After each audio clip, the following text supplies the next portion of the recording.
Pisces, tignan natin kung ano yung overall energy mo ngayon. Thank you very much po sa mga nagpa-follow sa akin, sa mga makaka-resonate ngayon dito sa reading na to. Huwag niyo kalimutang mag-follow para maging part kayo ng collective. Huwag may yung mag-comment. Overall energy ng Pisces ngayong week. Bobcat, Spirit. Lumabas din yata to kanina sa isang horoscope sign. Okay. Life is a mystery. Number 8. Anong misteryo ang nababalot sa buhay ng Pisces ngayong week na to? Anong misteryo ang nababalot sa buhay ng Pisces? Bagay na bagay sa inyo to. Mystery. Misteryong nababalot sa buhay ng Pisces ngayong week. Wow. May magtatapos na gawain. Meron kang matatapos na gawain. Pwede rin naman may makikita kang work online. Or may mag-e-end na contract.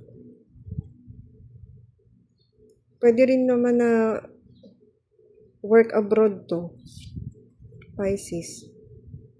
Pwede rin na magbibiyahe ka ngayong week na to. And trabaho yon, yung ibibiyahe mo. Meron kang minamaster online. Ano yun? Ano yun? Ano yung challenge? Pwede rin ngayong week na to, hindi ka muna magtatrabaho.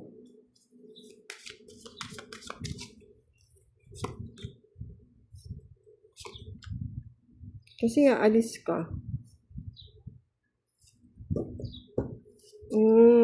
Challenge sa inyo. Ayaw nyo muna ng maraming ginagawa ngayon. Ayaw nyo muna ng gulo. Basta gusto nyo lang, gawin yung gusto nyo. Wala kayong iniisip na may competition ba to or what. Basta gagawin nyo lang yung gusto nyo ngayong week na to. So yung challenge, baka maraming mag-alok sa'yo pero hindi mo tanggapin. Baka may iba't ibang offer sa'yo. Paano mo i-handle to?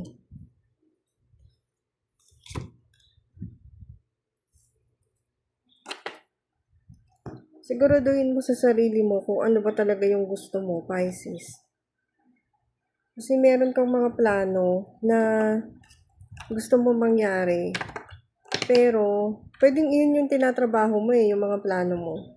Pero hindi siya pwedeng mangyari ng according sa gusto mo. Ganon. May ganon ako napipick up. Huwag mong gawan ng conflict yung mga nakaplano na. Or pwedeng magkaroon ng conflict sa schedule mo. Dahil maraming invitation or marami kang gagawin.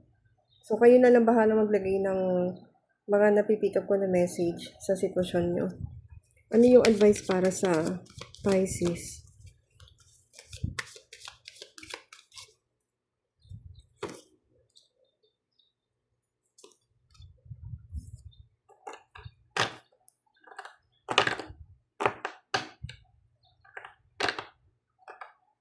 Ang advice.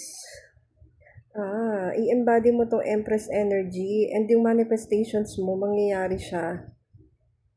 Dahil dito sa embodiment ng Empress energy mo. Mag-focus ka ngayon sa intuition mo, sa creativity mo. Mag-focus ka sa kung ano yung ginagawa mo araw-araw. Unti-unting magmamanifest yung mga gusto mo habang naka-flow ka.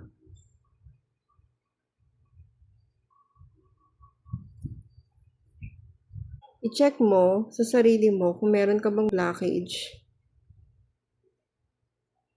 pagdating sa manifestations mo. Kumbaga parang mas mai-express mo or mas madali mo nakukuha yung manifestations mo kapag pinapairan mo yung pagiging empress mo Like, productive ka, productive, nurturing, creative. Ayan, yan yung napipick up ko para sa inyo. Kung kailangan nyo ng private reading, message nyo lang ako. Isasend ko sa inyo yung complete details. Thank you, Pisces!